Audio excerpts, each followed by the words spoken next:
Emilio Estevez, AC/DC, Stephen King, and faulty technology.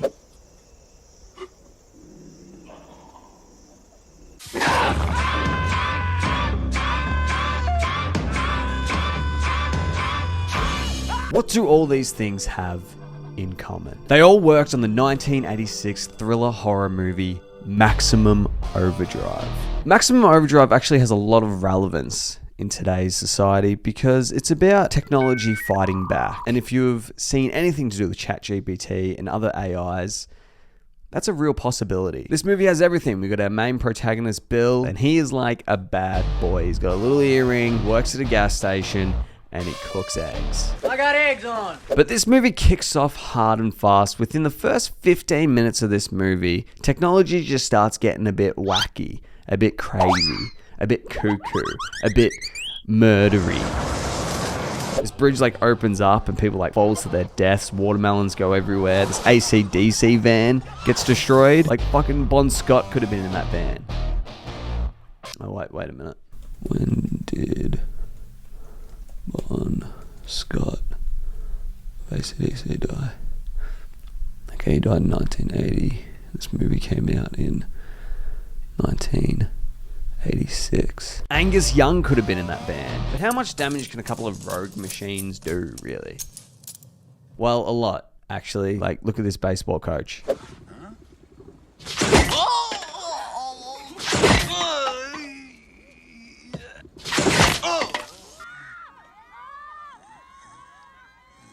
Let's just say he won't be coaching his kids anymore because he's dead. Back at the gas station, this waitress is absolutely butchering cooking some bacon and eggs. I can't believe I don't even know what she's doing. That looks horrible. And the electric knife agrees with me because it spins around, turns on, and just cuts her up. Tries to cut her arm off. Now, if an appliance is faulty, what a sane person would do is throw it in the bin. But Bill isn't a sane person. He's a bad boy. So the first thing he does is grab a hammer and just start smashing the fuck out of that electric knife. Like, no appliance is safe. Ow, you burnt me. We cut back to the baseball field, and it's pretty rare to see a young kid die in the horror movie, but Stephen King doesn't give a fuck. The way he dies is full on and actually really fucked up. So trigger warning, it involves a cement roller and him and the cement roller rolling over him. Enjoy.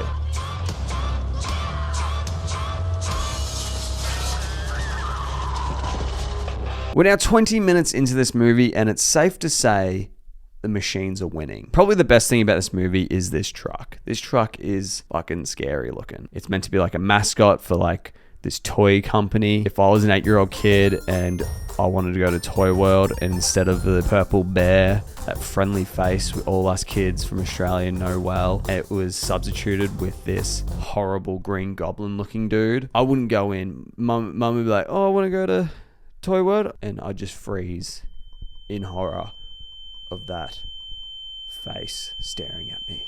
You know how much I sacrificed? Now this truck just starts causing mayhem straight away. It almost runs over this hitchhiker and the picker-upper, but luckily they get out of the way of the truck. That was close. I think, well, she's definitely a main character, so she's not going to die.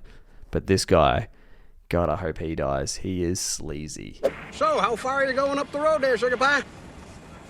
So now that we've got the hitchhiker at the gas station, Bill's at the gas station, sort of assembling the Avengers at this gas station. And we cut over to our newlywed couple. And the husband is into some weird shit. We gotta get some gas. That's good, because I got to go to the ladies. Can I come in and watch? Stephen King is like known for like putting a writer or putting himself into a character. I'm starting to think this might be the character that he relates to most, because this guy just keeps talking about piss. These two pull up to another gas station and are attacked by like another truck. This is the point where I was like, whatever's taking over technology, why isn't it taking over the cars that these people are driving in? Like, why is it only trucks, fucking lawnmowers, vending machines, cement rollers? Like, why isn't it taking over the things that people are driving? This doesn't make any sense. Bill and the hitchhiker have a really weird conversation. It's like they physically act like they've known each other for years, like they've got history, but what they verbally say, it's like they just met. Yo! Vroom, vroom. You're cute. Yeah? Am I? Not that cute.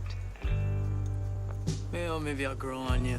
We cut back to our baseball kid, and he is riding around a neighborhood, and there's just carnage is the best way to describe it. Cars have been crashed into fucking houses. There's dead dogs on the ground, dead people. This lady got strangled by a hairdryer. Like, how do you explain that at the funeral? My mother, she died doing what she loved.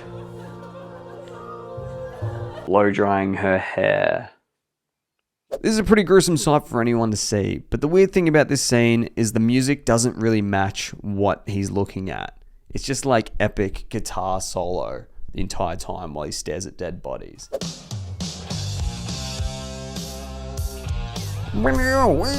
Dead body on the ground. This lady got fucking strangled by a hairdryer. Turn off the lights before they turn you off. Now this is what separates man and machine. Man would never stoop this low and fight this dirty. The machines take over an ice cream truck. Now me as a kid who would hear an ice cream truck, my dumbass would 100% fall for that. Ice cream truck, ice cream truck. One Bubble O Bill, please.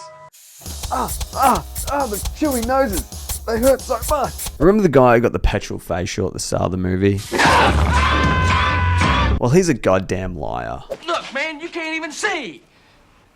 I can see just fine. And he gets what he deserves. Look out! It becomes like a bumper sticker for that truck. That was fucked. One of the bumper stickers just says like, your blood here. Or like, it just says like, stop lying or I'll make you lie down. That one kind of sucks. Now, don't get me wrong. I want the humans to win. I'm a human. I relate to the humans. And this is the only time I'll cheer for the trucks. Because this clown truck just backs into fucking Handsy Miggy over there. And if you know anything about me, you know the one thing I hate more than evil trucks coming alive and killing people is men disrespecting women. No means no, fellas. Fucking ally. So now this gas station is just surrounded by trucks. And they're just out there fucking trucking. We cut back to the piss fetish husband and his wife, and he keeps just saying weird shit.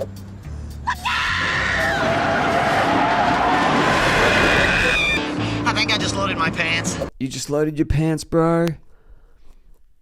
Can I watch? This Mack truck is chasing them along the highway, and it definitely has a sleeping Lightning McQueen in the back. Maybe that's how this movie ends. Maybe some like lowriders come in and start singing these trucks a lullaby. Nah, that would be a cool ending. And this movie is definitely not cool.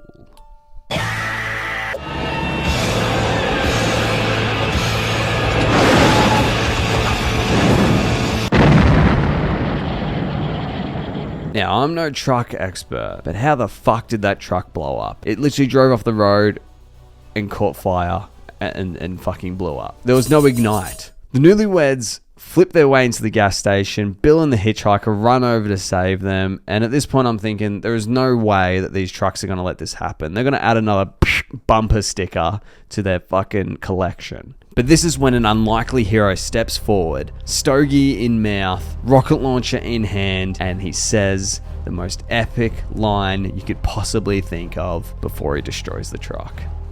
All right, Bubba, stick it with up your whole thing.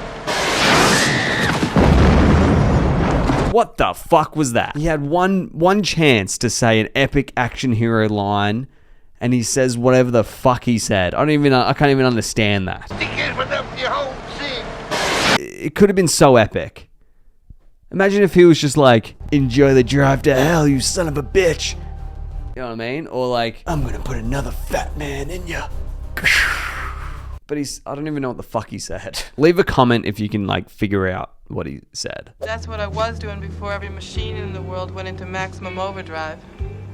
Every machine in the world has gone into Maximum overdrive. Damn, I wish movies did that more. It'd be so much cooler if they did. Thanks for saving me, Batman. If only there was some way I could repay you. Oh, The Dark Knight Rises. Bill and Joey are having a very serious conversation about the boss and where he keeps all his weapons. But it's hard to take this conversation seriously because Joey is making a huge mud pie. Has he really got a lot of firepower down in the cellar? Well, you heard him tell me to shut up, didn't you? Well, what else? Flamethrowers, rifles, what? You're gonna get us in an awful lot of trouble, man. Talk to me, Joey.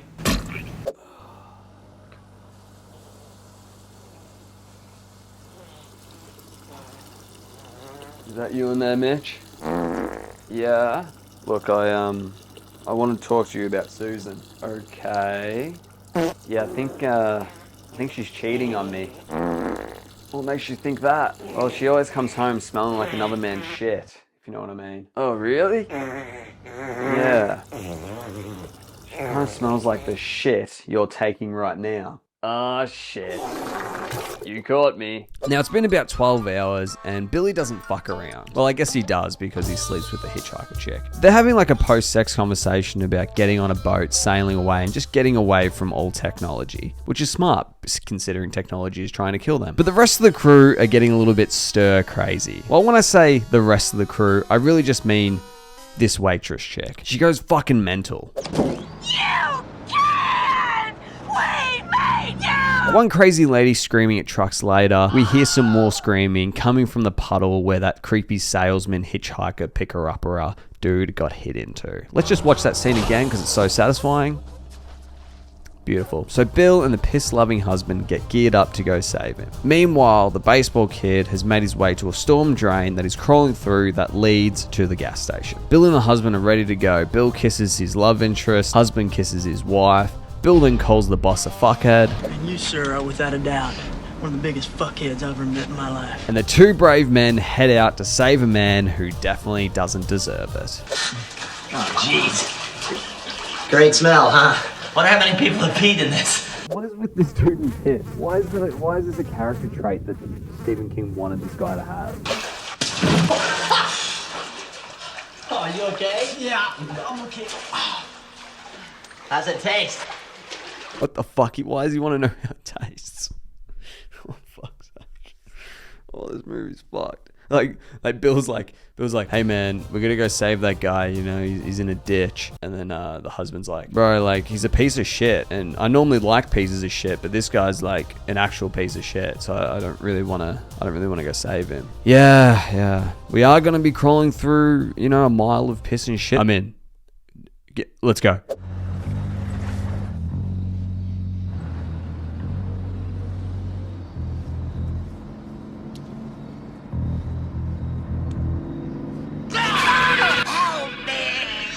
Why the fuck did that guy just jump scare the kid like that?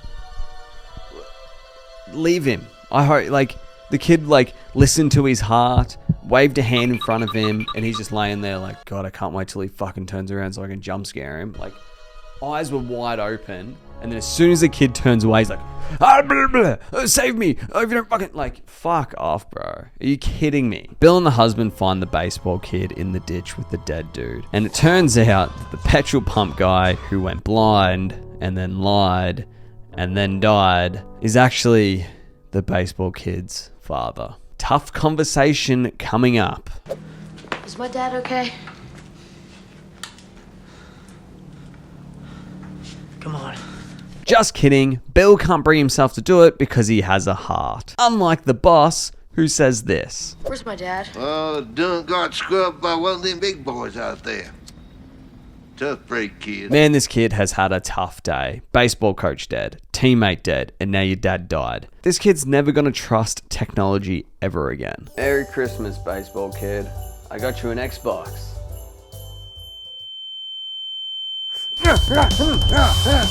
It's the next day and this bulldozer is making a lot of noise and green shirt guy is not happy. What the fuck? Holy shit, what an entrance from a character I have never seen before. So this bulldozer has cleared a path for whatever this thing is. I could argue that is the worst military designed vehicle I've ever seen. There is no protection. You got a guy sitting in the front steering that thing, he's dead, and you got a guy holding the gun with no protection around him, he's fucking dead. Whoever designed that needs to be fired quickly. It fucking looks like something a kid made out of Lego. So this thing just starts unloading. Back and forth. Doing fucking sprinkler. So this thing kills so many people. It kills the boss. It kills a couple of no-name extras. It kills Green Shirt Guy. That's my favorite character. God, the memories that guy, like, you know, when he burst through the door and was like, what the fuck? And then when he got fucking shot in the chest, man, like, damn. He was a good character. We made you! Can't you understand? Want to know? You can't do this! We made you! She won't let this go, that the fact that humans made the machines now they're fighting against. She just can't. It's living rent-free in her mind. She just can't let that fact go. And to be honest, she didn't make them. She's not a mechanic. She's not an engineer. Why is she getting so upset with this idea? She can barely make fucking scrambled eggs, let alone a fucking turret on the back of a fucking skateboard. The little gun starts beeping in Morse code, and the baseball kid, who also is the scout kid, knows Morse code and starts writing the message down. The message says to give the truck some fuel, and if they don't do that, the minigun will kill everyone. So the crew spend the rest of the day just putting petrol into a bunch of trucks. I don't think they make it like epic, like a montage, but I don't think there's anything more boring than watching people fill up trucks and be like, like, how do you make filling up a fucking truck interesting? Bill lies down for about 2 minutes and comes up with a brilliant plan. Now, it's pretty complicated, but just you know, try and keep up, all right? Now, when I say run, you run, okay?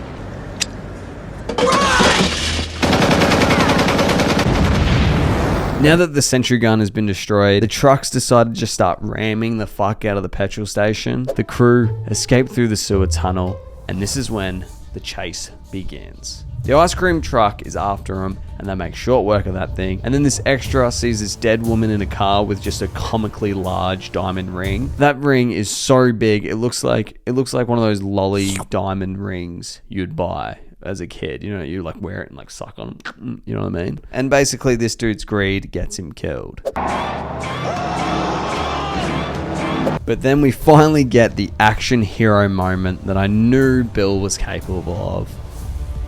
And here it is. Adios, motherfucker!